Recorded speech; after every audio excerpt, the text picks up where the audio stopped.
Good morning बच्चों। Sharda madam की class में आपका बहुत बहुत स्वागत है। आज मैं आपको जो पढ़ाने के लिए जा रही हूँ वो 12वीं क्लास को पढ़ाने के लिए आई हूँ, 12th क्लास को, और वो भी ज्योग्राफी। 12th क्लास की ज्योग्राफी जो पढ़ाने के लिए जा रही हूँ वो हमारी 56 नंबर का पेपर आता है बोर्ड में। हम डायरेक्ट जो भी तैयारी करेंगे बोर्ड के हिसाब से तैयारी करेंगे, ठीक है। तो अब जो टॉपिक मैं कराने जा रही हूँ वो मानव भूगोल के मूल तत्व, यानी भूगोल विषय का मानव भूगोल के मूल तत्व को पढ़ाने के लिए जा रही हूँ, ठीक है। अब मानव भूगोल के जो मूल तत्व हैं, जो पहला खंड है, दूसरा खंड क्या है हमारा भारत का भूगोल, ठीक, और पहला खंड क्या है मानव भूगोल के मूल तत्व। अब मानव भूगोल के मूल तत्व का पहला पार्ट मानव भूगोल प्रकृति एवं विषय क्षेत्र। बच्चों मैं एक चीज बताना चाह रही हूँ कि भूगोल और मानव भूगोल में क्या डिफरेंस है क्या भाई। भूगोल की दो शाखाएं मेन कौन कौन सी, एक तो भौतिक भूगोल और दूसरी है मानव भूगोल, ठीक है। अब भौतिक भूगोल का अध्ययन आप 11th में 11वीं में कर चुके हो, ठीक है। अब मानव भूगोल के बारे में मैं आपको पढ़ाने के लिए जा रही हूँ। तो इसमें है कि भूगोल में दो शाखाएं हो गई, एक भौतिक भूगोल, दूसरी मानव भूगोल। भौतिक भूगोल 11वीं में आप पढ़ चुके, मानव भूगोल अब पढ़ने जा रहे हैं। अब मानव भूगोल है क्या, मानव भूगोल है क्या, एक एक विषय के रूप में मानव भूगोल पढ़ाया जा रहा है। पहले 18वीं शताब्दी से पहले हमेशा भूगोल भौतिक भूगोल ही पढ़ाया जाता था। भौतिक भूगोल के बारे में बताया जाता था, महासागरों, नदियों, झरने, जलवायु, ज्वालामुखी, भूकंप, धरातल का बनावट, पहाड़, पठार, ये सब बताए जाते थे, है ना। वायुदाब और जो भी तापमान, वर्षा, ये सारा बताया जाता था। लेकिन अब मानव भूगोल 18वीं शताब्दी से इसका विकास होना शुरू हुआ। 18वीं शताब्दी में लोगों ने, दार्शनिकों ने, जो भी हमारी विचारधारा आती है, बच्चों एक बात स्पष्ट करा दूं, वो दार्शनिकों के माध्यम से आती है।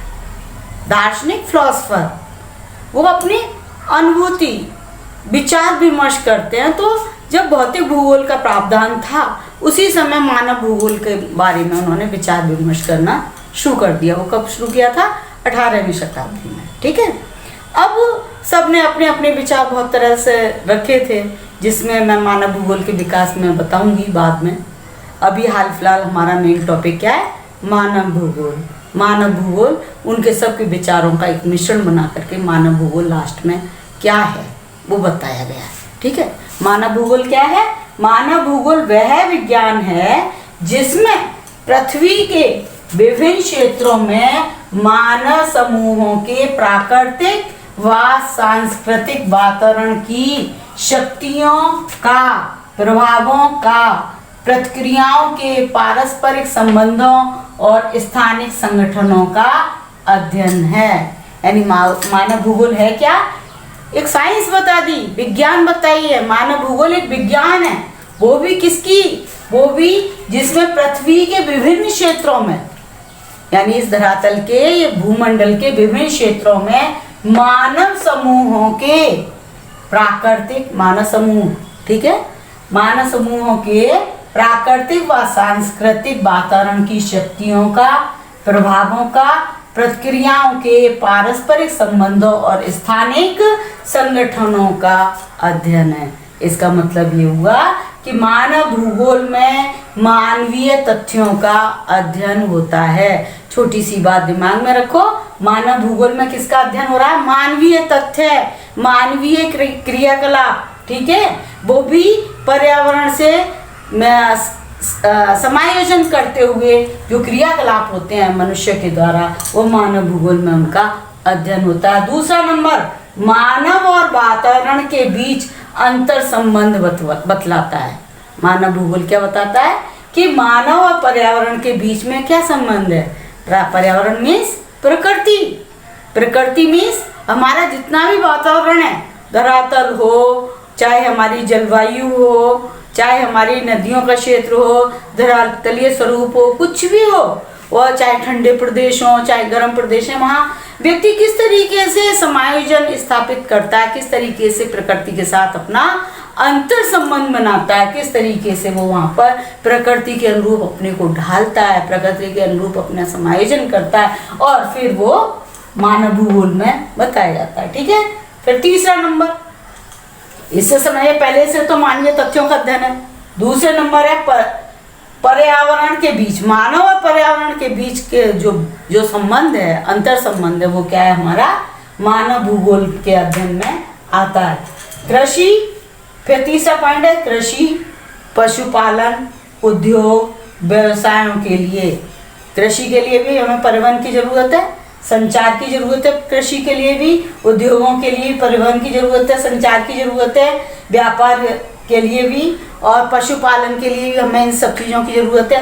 तो इन सब का अध्ययन, यानी कृषि का भी होता है, पशुपालन का भी होता है, उद्योग धंधों का भी होता है, व्यवसायों का भी होता है, तरह तरह के कुटीर लघु उद्योग वगैरह जो होते हैं, जो भी व्यवसाय होते हैं, उनका भी अध्ययन होता है। उसके लिए हमें किसकी जरूरत होती है, परिवहन की जरूरत होती है, संचार की होती है, और व्यापार बड़े रूप में, वाणिज्यिक रूप में व्यापार करने का भी अध्ययन मानव भूगोल में होता है। मानवीय तथ्य होना, मानवीय क्रियाकलाप जितने भी हैं उसका अध्ययन किस में होता है, मानव भूगोल में। यानी मानव भूगोल क्या है, मानव केंद्रित है। पृथ्वी पर मानव ना होता तो क्या होता, कोई पता ही नहीं रहता। सारी जो भी जिज्ञासाएं, सारे जितने भी दार्शनिक विचारधाराएं किसने दी, मनुष्य ने दी। तो मानव केंद्रित है पहला नंबर मानव भूगोल। दूसरे नंबर मानवीय तथ्यों का अध्ययन होता है। तीसरे नंबर पर्यावरण और मनुष्य के बीच में क्या अंतर संबंध होता है। चौथा नंबर ये आ जाता है कृषि, पशुपालन और उद्योग व्यवसाय के लिए परिवहन वगैरह, इन सबका अध्ययन होता है। ठीक है। अब आता है मानव भूगोल का उदय कब हुआ। मैंने शुरू में ही बताया था मानव भूगोल का उदय कब हुआ था। मानव भूगोल का उदय हुआ था 18वीं शताब्दी में। 18वीं शताब्दी में जब ज्वालामुखी है, भूकंप है, महासागरीय धाराएं, महासागरीय गतियां हैं, वायुदाब है, पवन है, सारा विवरण हो चुका था, तो मानव के बारे में विचार विमर्श होने लगा। जैसे बैठ करके कह देते हैं भाई ऐसी परिस्थिति में ऐसा होता है, ऐसी परिस्थिति में ऐसा होता है, वहाँ पर रहना उचित होगा, वहाँ पर रहना अनुचित होगा। इस तरीके का उदय हुआ मानव भूगोल का। अब आता है मानव भूगोल का विकास। जब किसी चीज का उदय होता है तो धीरे धीरे उसका विकास भी होता है। ऐसी मानव भूगोल का विकास हुआ। एक तो प्राचीन समय में देखो, प्राचीन समय में मनुष्य जो जहाँ था, जिस भी कॉन्टिनेंट में था, जिस भी महाद्वीप में था मनुष्य, बस वो अपने बारे में ही जानता था। वो दूसरे क्षेत्रों के बारे में उसको कोई पता नहीं था। तो जब प्राचीन शुरुआत में, प्राचीन समय में जब इसका विकास हुआ, तो तब पता लगा कि अरे भाई चीन के लोग ऐसे होते हैं, दक्षिण एशिया के लोग ऐसे होते हैं, यूरोप के लोग इस तरीके से रहते हैं, वहाँ का क्लाइमेट ऐसा है, वहाँ ऐसा है, वहाँ इसका व्यापार होता है, यहाँ वहाँ इसका बिजनेस होता है। इस तरीके की बातें आने लगी। तो उसमें इन्होंने सारे जर्मनी के भूगोलवेत्ता आए, दार्शनिक आए, अमेरिकन आए, है ना, फ्रांसीसी आए। इन्होंने प्राचीन समय में भी अपनी विचारधाराएं देनी शुरू कर दी। फिर मध्य का काल आया। प्राचीन समय में सारे भूगोलवेत्ताओं ने आकर के अपने अपने विचार विमर्श किए मानव भूगोल के ऊपर। फिर उसके बाद में मध्यकाल आया। मध्यकाल आया तो उसमें ये बताया गया, देखो मनुष्य किस तरीके से पर्यावरण के साथ में अपना सामंजस्य बिठाता है ना। फिर उसके बाद में हमारी जो परिभाषाएं ज़्यादातर मानव भूगोल की जो हैं, वो आधुनिक काल के भूगोल की हैं। आधुनिक काल, प्राचीन काल में हंटिंगटन थे जो भूगोल के जनक कहलाए गए। भूगोल का प्रतिपादन किसने किया? हंटिंगटन ने। ठीक है। अब जो माना जाता है मानव भूगोल, वो पूरा किसका माना जाता है?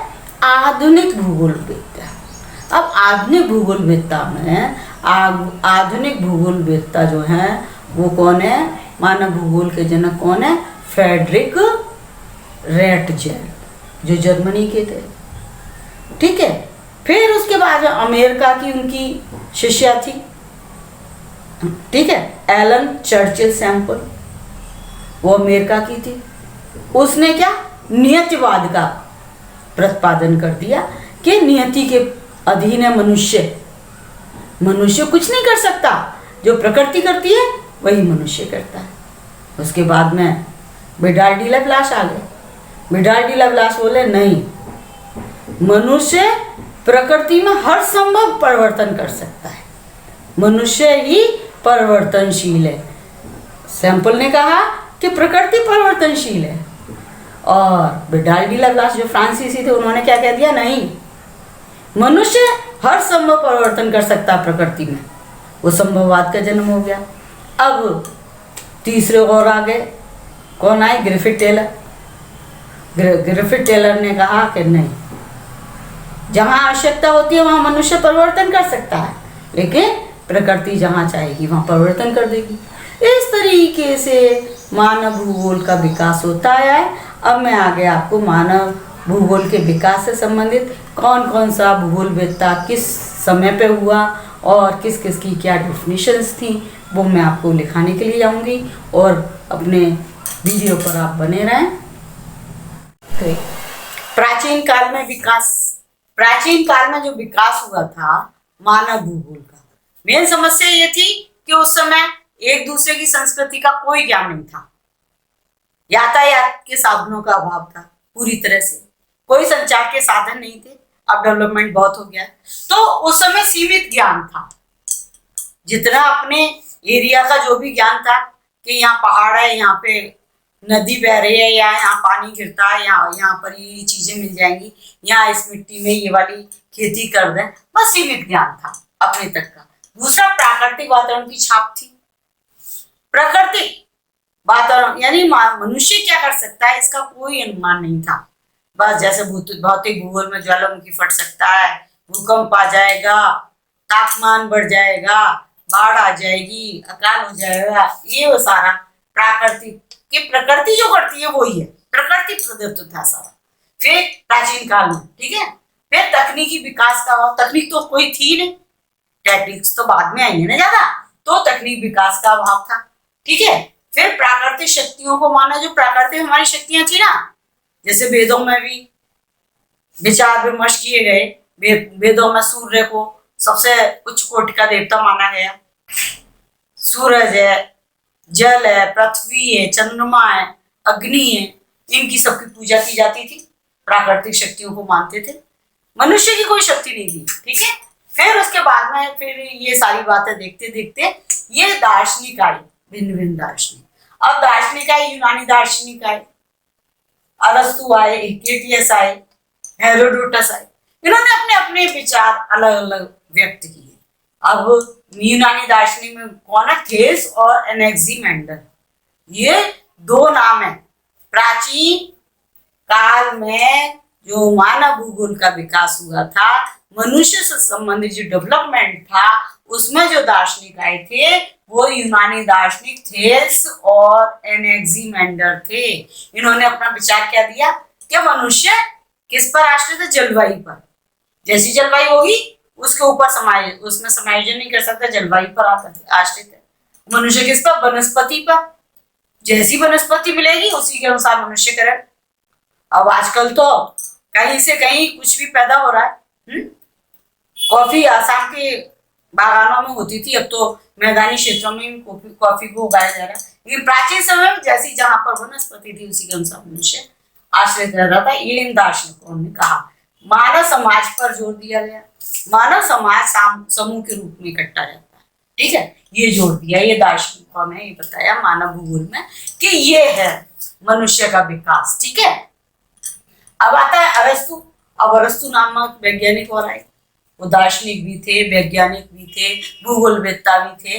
तो उन्होंने क्या कहा, ठंडे प्रदेश वाले मनुष्य जो होते हैं बहुत बहादुर होते हैं, इतनी ठंड में रह लेते हैं, लेकिन चिंता करने योग्य नहीं होते, चिंतनशील नहीं होते हैं, विवेकशील नहीं होते, चिंता नहीं कर पाते, अचिंतनीय होते हैं।